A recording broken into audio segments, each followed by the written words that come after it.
Welcome back. The time is now 6:46 a.m. as the world continues to battle COVID-19 this morning. We're taking a closer look at the impacts of the pandemic. It has definitely been tough on adults, but we can't also forget how it's affected kids. Back in October of last year, 3 associations, including the American Academy of Pediatrics, declared a national emergency in child and adolescent mental health. They say the pandemic was one of the factors that intensified the mental health crisis, with health professionals seeing an uptick in emergency department visits for all mental health emergencies. The association says the pandemic hit at the safety and stability of families, with over 140,000 kids in the U.S. losing a primary and/or secondary caregiver. Putting mental health at the forefront is the #1 goal, though, for Peach County schools. They've seen many cases of anxiety and depression in kids of all ages. Well, today our morning reporter Taylor Hicks continues our new series, Mental Health Mondays, reminding you that you are not fighting those battles alone. She spoke with the Peach County Schools mental health court counselor about what kids and parents can do to get through the pandemic together.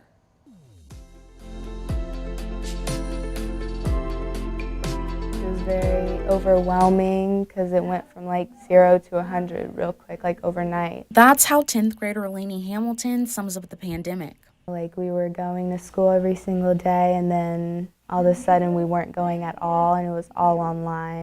And Laney says the uncertainty of it all led to things that she's never felt before. It definitely gave me more anxiety about school than I do now and used to before the pandemic. Josie Allen, counselor at K Road Elementary School, says these are not abnormal feelings. She's even seen her elementary-aged kids show signs of anxiety and depression. They may have stomach aches. They may constantly have headaches. They got to leave out the classroom. They need frequent bathroom or restroom breaks. Those are the things that we look at, and we see that they don't want to be around their peers, or they don't want to come into the school building. She says a lot of these behaviors stem from the stress of isolation, maybe a parent losing their job or even the loss of a loved one.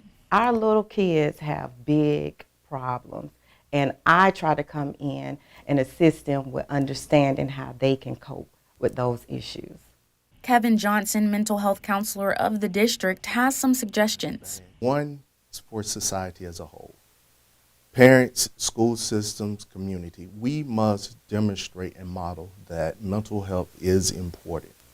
We must remove that stigma and allow mental health to be as common as physical health. And as for students, find what makes them happy. If it's a song, if it's journaling, getting outside and exercising. Johnson says other tips include counting to 10 when you get worked up, talking it out or writing down your feelings, and even just taking a few deep breaths. Laney says she's still adjusting, but these tips have helped her get through the hump. It's definitely better now. All good tips, and just know that mental health is so important in taking care of yourself. Other tips for kids who are dealing with some tough times include creating and sticking with a routine. Keep moving, whether you're working out or just going on a walk for some fresh air. Also, make time for play and talk openly about your feelings. Incorporating these tips into your daily routine should make things a little bit easier for you. For more tips and a local resource guide on mental health, I want you to text HEALTH to 478-752-1309. Again, just text HEALTH to 478-752-1309, and we'll send these tips and resources directly to your phone.